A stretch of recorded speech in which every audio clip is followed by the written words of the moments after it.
Hi everybody, this is Andrew Murchie here for Enhanced Dimensions. Thank you for joining us today. This is our first tutorial of 2011, and what I'm going to do today is just cover some of the very basic stuff for creating stereoscopic outputs, really, from a left and right view. I'm going to show this in Premiere, and I'm afraid I can't actually cover other bits of software because I don't necessarily have them nor know them. And the first thing I'm going to do is I'm going to use the freeware piece of software that many of you I'm sure know about, which is Stereo Video Maker.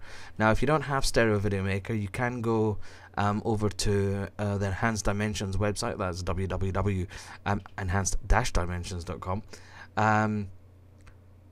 The products page, and at the 3D products page, at the very bottom of the page, you will find stereoscopic software, and the stereo movie maker is down there, download free as well. So it's absolutely tremendous. Stereo movie maker there. If you're working with stereoscopic video, it's a must-have. You will have to excuse my cough. I've had a cold since December, and it still hasn't gone. You know, and I'd promised myself I wasn't going to ramble in this tutorial because I also get a number of complaints from people saying, stop being silly and just get on and tell us the facts. So I'm trying my best to do this as quickly as possible. Anyway, so I go to Stereo Video Maker. Now, I just nipped outside 10 minutes ago and recorded a little view of my street. So I'm going to open the stereo video. Now, this video is taken from using my little Fuji W1 camera. Obviously the W3 is out now, which would give you hopefully better quality than this. However, this is what I have at the moment just to demonstrate. So I've opened up the stereo movie in Stereo Video Maker, and what you can see in front of you is the left eye view, the right eye view, and then a composite view of both of them, which is interlaced or something.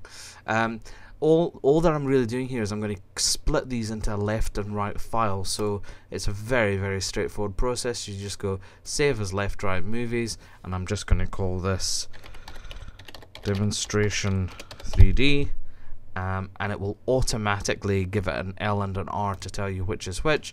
I'll leave it as full frames uncompressed because we don't want to add any further noise into it. Now, while it's doing that, you'll hear the airplane as usual going overhead. It's not snowing today, although it is, as you can see, still quite snowy outside. We had a bit of snow on Friday night, so it's left the whole place in a bit of a mess. Okay, so there we go. It's now completed the export of the left and right views. So that's really all I'm doing in Stereo Video Maker. So I'll close that one down, close that out my way, and then I'm just going to go into Premiere. Now I'm using Premiere Pro CS5. I know for many of you this might be a bit of an expensive option. However, again, this is really my tool of choice, so I pretty much have to work with this.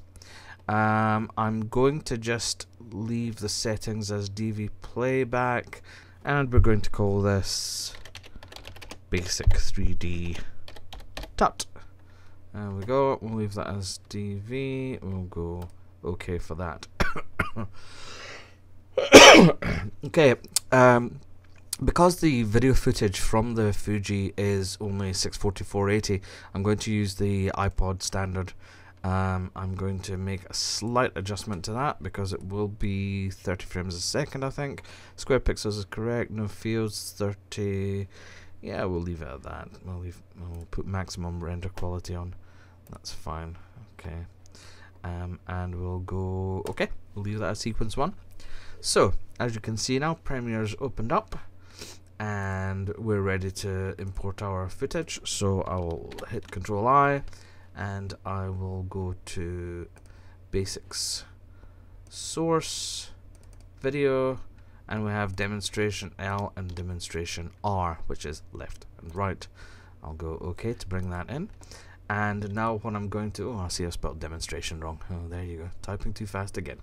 Now what we're going to do is we're going to put the right video in channel 1, and we're going to put the left video in channel 2 above it. As you can see, we're viewing it here. Let's actually fit to the window. Now at the moment you're just seeing the the left video because we've not done anything yet. So the first step that we're going to do is we're going to show you how to create an Anaglyph one. So if you type in RGB, I think we can find the thing.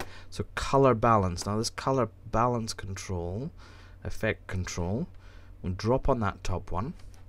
Now the top one, we are actually going to make the red. So that's the left view. We're going to make that red. So what we do is we take the green completely down and the blue completely down. And then on the video below that, which is the right one, add the same color balance. You might want to switch the red off so you can see what's happening. And in that one, we're going to take the red completely off. So we've ended up with two videos, one that is just the green and blue, and the one above it is the red. Now what we're going to do with this is we're going to change the opacity on the top channel, on this red one, and we're going to change it to linear dodge add. And what you see is, voila, we have an Anaglyph image. So straightforward stuff, very, very simple. What you've seen is we've created the left view and the right view using the Stereo Video Maker, and now we've overlaid them. If you want to pop on your 3D glasses, you'll actually be able to see, I've got headphones on here, you'll be able to see the what the other controls that we can actually have in here. One of the questions I also get asked often is about changing the convergence, because you may have shot it a bit extreme. Obviously, using something like the W1, you've got a fixed distance between your lenses, your interaxial distance. So there's no way to actually create any more depth to this. What we can do though is we can actually adjust the convergence point. So at the moment you can see effectively the tree on the right, if you've got your red glasses on, is kind of sticking out, and maybe your 0 point is probably around about that second tree. That's where your zero parallax might be. However, by adjusting the position here of this top level video, you can actually watch us change the convergence. So by just sliding it to the negative, you can actually see that it starts to move back into the screen.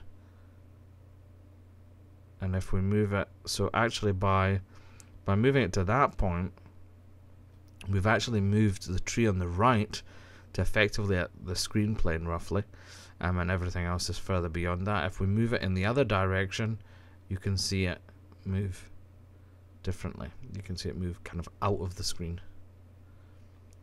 It's not particularly a good shot for that. There's other shots I have.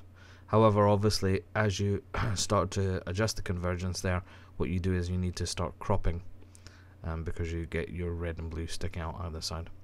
So there we go. We've actually, within a few minutes, created an Anaglyph version from your left and right views.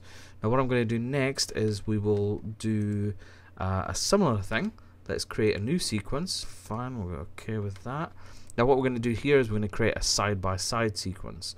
So we'll put the left channel, the left video there. It doesn't actually matter. Let me put it above just so not to confuse you. And the right channel there. Now what we can do using Premiere's effect controls, again by changing the motion, what we can actually do is we can adjust the scaling. Now we don't want to scale it uniformly, because that would scale it down, in other words, in proportion, height and width. What we want to do is we want to scale the width to 50%, but not to scale the height at all. So we'll scale the width to 50% by doing that. Then we'll select the right hand video, which is the one below, just so you can see it. Right hand video, and exactly the same. We're going to untick uniform scale, and we're going to scale the width 50%. And then what we can do is we can change the position. So in this case, let's say we're making it for the YouTube standard, which is right on the left and left on the right. We can take, let me just switch off the left video for the time being. We can take the right channel, and we can change the position on that, as you can see, doing that. So 320, we want to half that, so it's 160. That should move it over to the left. And on the right one, oh sorry, I'm talking the wrong way around. On the left one, which we're going to move on to the right, we're going to add 160, so I think that comes to 480, is that right? 480. So there we go. It's actually as simple as that. What we've now done is that exact same clip, we've created a YouTube version by putting the left stream and the right stream in one sequence, and we've changed the width to 50% of each of them, and we've moved the left over to the right hand side and the right over to the left hand side.